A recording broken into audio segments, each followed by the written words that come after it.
Assalamualaikum and good evening. Today we'll present about idealism. First, let me introduce our group members. Hi, my name is Afiqa binti Araman. Hi, my name is ANISAH binti OMAR. Hi, my name is DINI ALYA. Hi, my name is SYUHADA binti AZIZ. What is idealism? Idealism implies that a nation-state could allow its internal political ideology to focus from its action and strategy in international relations in the form of foreign policy. An idealist, for instance, might think that resolving poverty at home must be combined with addressing poverty internationally. Next, who is initiator of idealism? The initiator of idealism is from United States. American president, which is Woodrow Wilson, is the one who proposed the idea of idealism and classified it as the Declaration of the famous 14 points. Furthermore, the idealism of Wilson was a precursor to the philosophy of liberal international relations, the specific range of view that emerged after World War II from those call it as institution builder.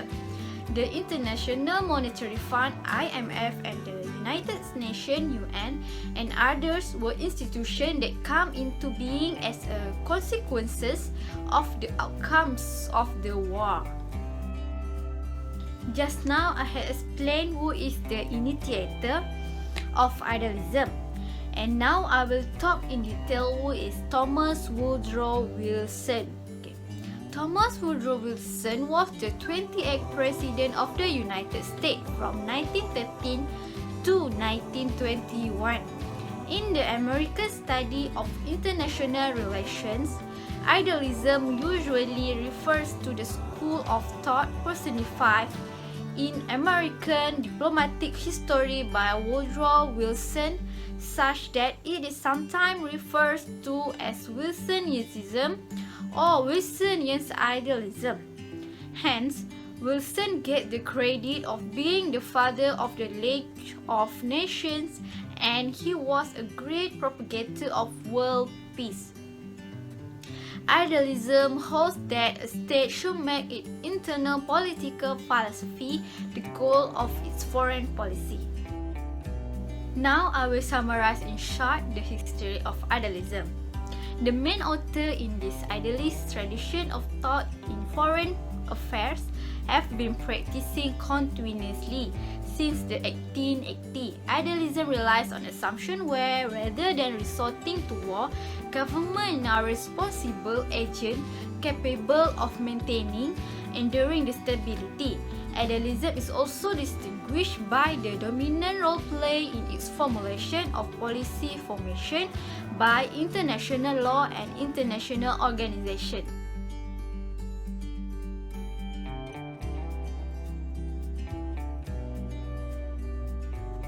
Next, we will go to the issue or problem of idealism. Firstly, the idealism and the failure of League of Nations. As we know, idealism stands for improving the course of international relations by eliminating war, hunger, inequality, tyranny, force and violence from the international relations. Modern idealist thinking, that is the US President Woodrow Wilson view, were based on the future welfare of humankind. He called for a world made safe democracy. This was organized around political, economic and social standards. This principle was stated in his 14-point peace program. Wilson came out with his speech in order to unite the world again in the context of idealism. Therefore, Wilson came out with League of Nations that is committed to bringing peace and bringing down tyranny, which was thought to be the root of war.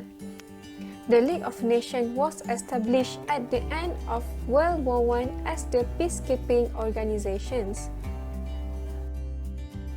But the League of Nations have several integral weaknesses that finally led to its failure. The League of Nations failed because of not all countries joined the League. The League was supposed to present the world and encompass all countries, but many countries never even joined the organization, of which the US was the most prevalent one.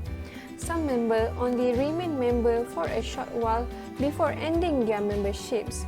This happened because during that time, American is focusing on idealism, but the world is still under the realist leadership, such as during that time, Hitler, Stalin, and in Italy, Mussolini is still available.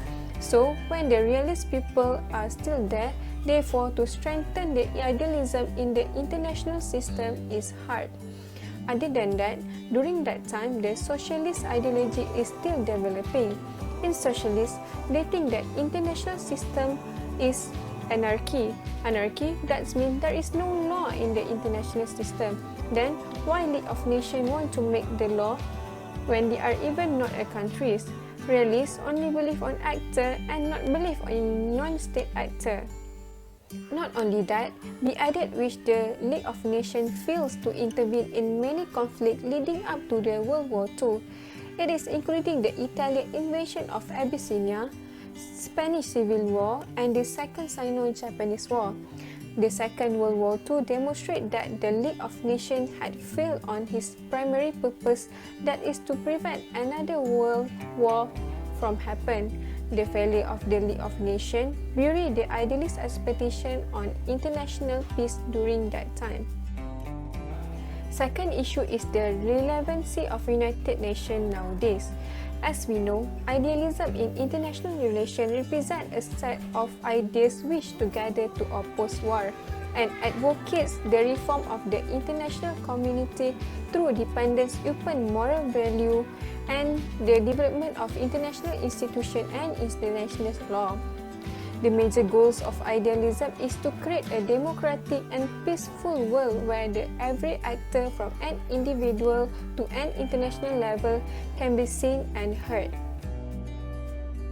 Therefore, after the failure League of Nations, we can take United Nations as an example of international institution nowadays.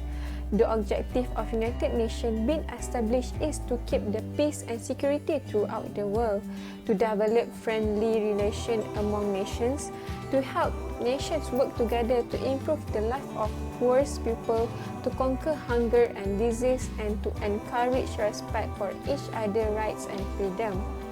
And lastly, to be a center for harmonizing the action between the nations. But the United Nations has failed to accomplish the objective of its establishment in peacekeeping duties and failed to resolve international conflict many times throughout its history. There's a lot of conflict that remain unsolved until now since the United Nations was founded in 1945. For example, the conflict between the Palestinians and Israel. As we can see, the United Nations still cannot solve the conflict happened in Palestine until now. At least 15,000 Palestinians were killed and some 715,000 out of a total population of 1.9 million were forced to take refuge far from their homeland between 1947 and 1949. More than 7,000 Palestinians and 1,100 Israelis died in the conflict between 2000 and 2014. Today, Israel controls 85% of historic Palestine. It also imposed a crippling blockage on Gaza and continues its construction of illegal settlement on occupied land. To summarize, the existence of the United Nations is to prevent the world from war and conflict, but now what is happening is vice versa. Until now, the world still have conflicts and wars. It's resulted to the expert critique the idealism theory on how the United Nations as an international institution to keep the peacekeeping and security of the nations and deal with the conflicts that happen.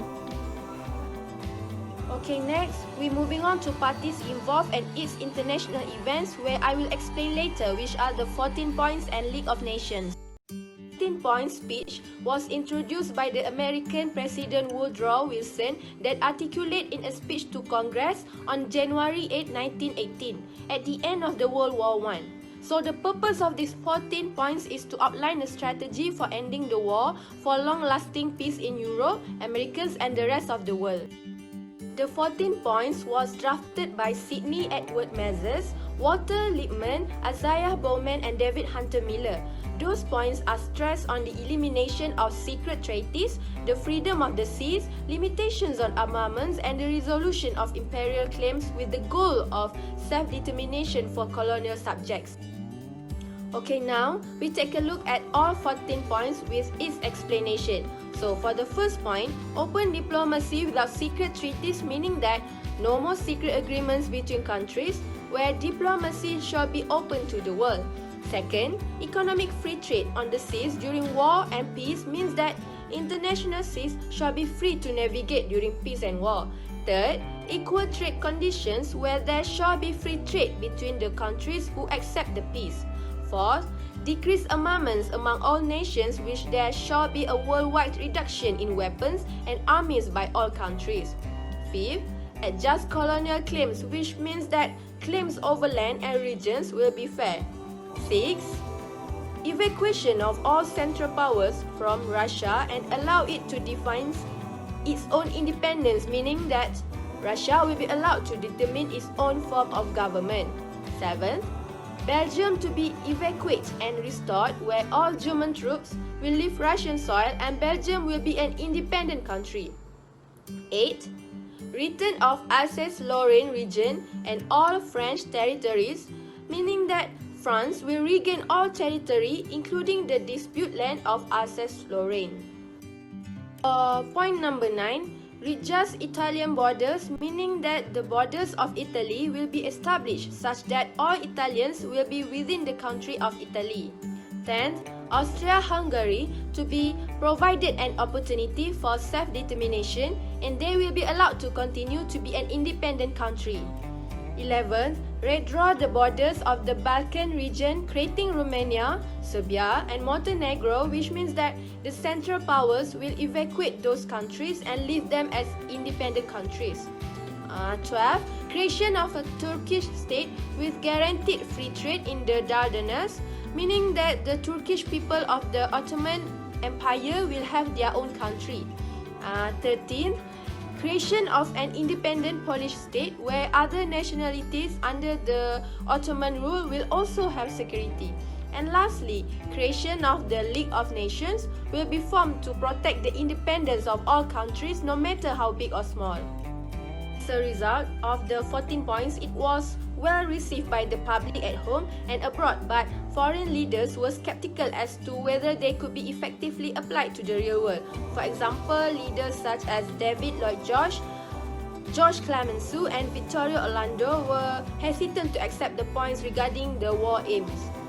Moving on to the next event, which is the League of Nations, where it was an organization for international cooperation that exists from 1919 until 1946.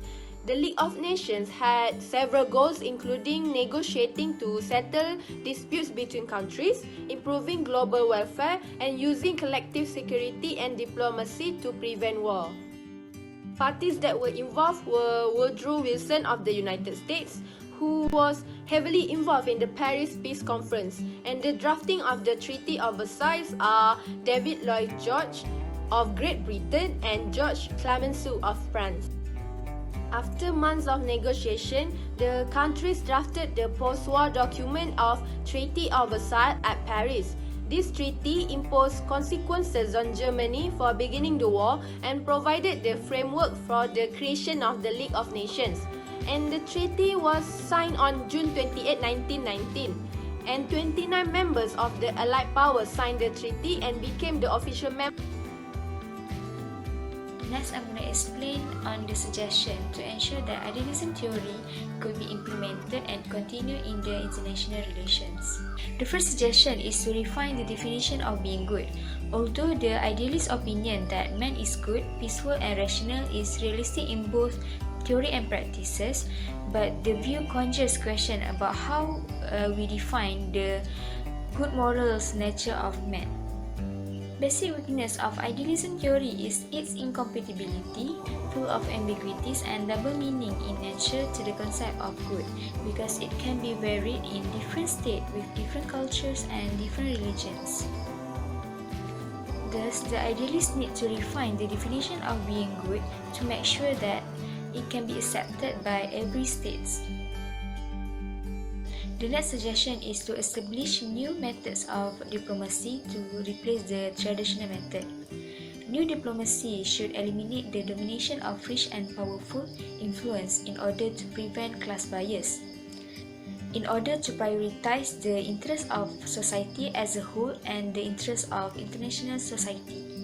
If the traditional diplomatic and old foreign ministers could be removed and replaced with people who are more broad-minded and do not concern with their own personal interests, then the relation between states would cease to be competitive and the relation of people would be harmonious pursuit of welfare.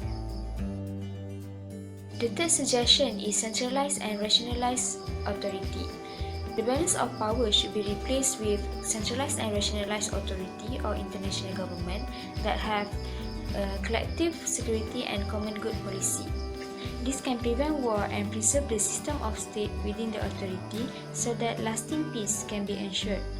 The centralized force of international government would reduce the aggregate use of force, especially the illegal use of force, in the international system.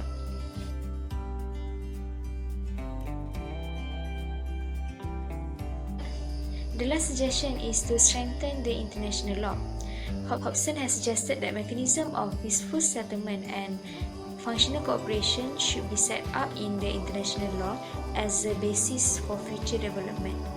Peace and justice in international relations relies on the strengthening of international law, so that nations could no longer plead vital interests or honor to evade their obligations. As conclusion, idealism theory advocates have suffered a crisis of confidence following the failure of League of Nations and the outbreak of World War II. In the most general level, idealism refers to an approach to international politics that seeks to advance certain ideals or moral goals, for example, making the world a more peaceful and better place. Therefore, the international community should work for eliminating such global features and practices which can lead to the war.